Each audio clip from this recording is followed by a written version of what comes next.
Hello guys, আমি আজকে দীপালি রান্নাঘরে রান্না করছি চিকেন কষা। এর আমার লাগবে আদা বাটা, রসুন বাটা, পেঁয়াজ কুচি, টক দই, ধনে ধনে গুঁড়ো, জিরে গুঁড়ো, তেল, কাঁচা সর্ষের তেল, ধনে গুঁড়ো, জিরে গুঁড়ো, কাশ্মীর লঙ্কার গুঁড়ো, হলুদ গুঁড়ো, কাশ্মীর লঙ্কার গুঁড়ো, লবণ, স্বাদ মতো লবণ দিয়ে আমি ম্যারিনেট করে রেখে দিচ্ছি। 8 ঘন্টা ম্যারিনেট করে রেখে দিচ্ছি।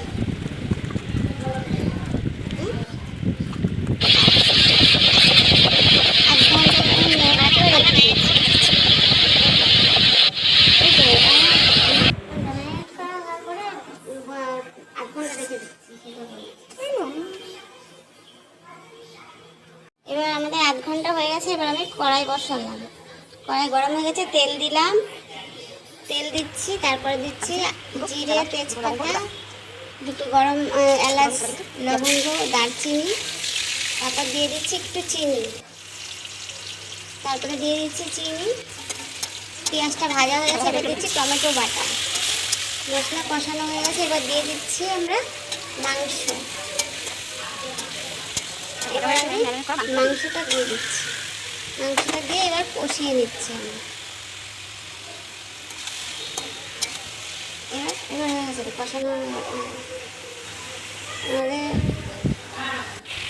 মাংস কষানো হয়ে গেছে, তেল ছেড়ে গেছে। এবার আমি জল দিয়ে দেবো। মাংসতে এবার আমি জল দিয়ে দেবো।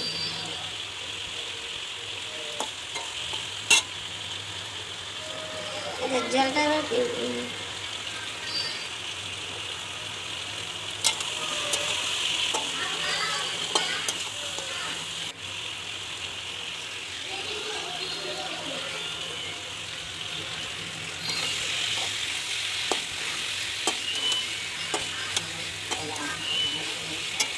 ভালো করে আমরা কষিয়ে তেল ছেড়ে গেলে তারপরে জল দিয়ে দেবো।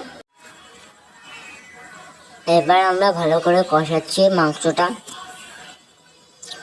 মাংসটা দেখে নিন আপনারা, যদি ভালো লাগে ভিডিওটা অবশ্যই আপনারা লাইক, কমেন্ট, শেয়ার, সাবস্ক্রাইব করবেন। আর মাংসটা নাড়া দেবো আমরা ভালোভাবে।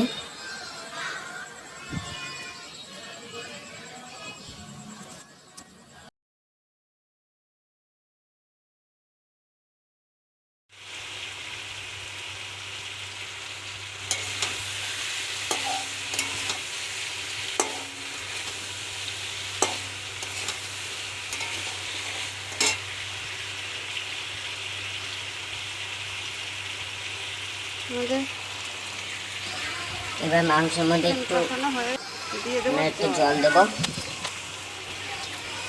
জল দিয়ে একটু ভালো মতন আমরা নাড়াবো।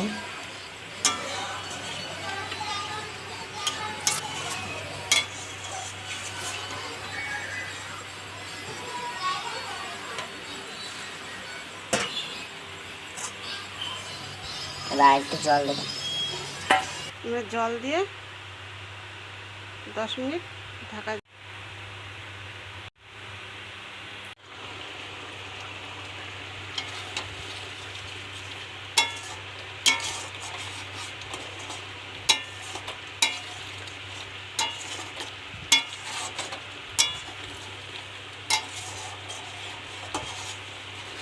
অনেকটা মাংসটা তৈরি হয়ে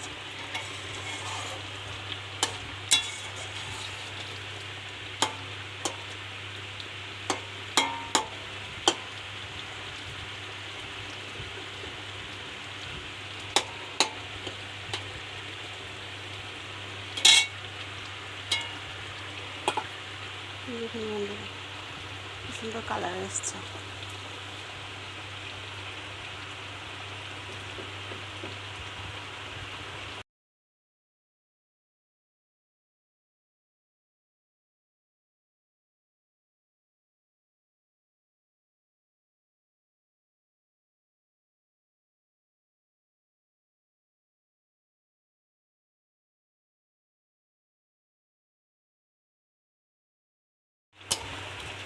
আমাদের চিকেন কারি রেডি।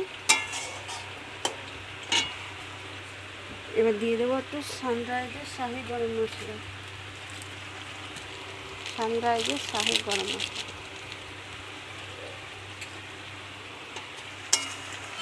আমরা কাশ্মীরি লঙ্কার গুঁড়ো দিয়েছি কালারের জন্য। আমাদের মাংসটা হয়ে গেছে, আর একটুখানি করবো তাহলে অনেক হয়ে যাবে। এবার একটু ফুটছে।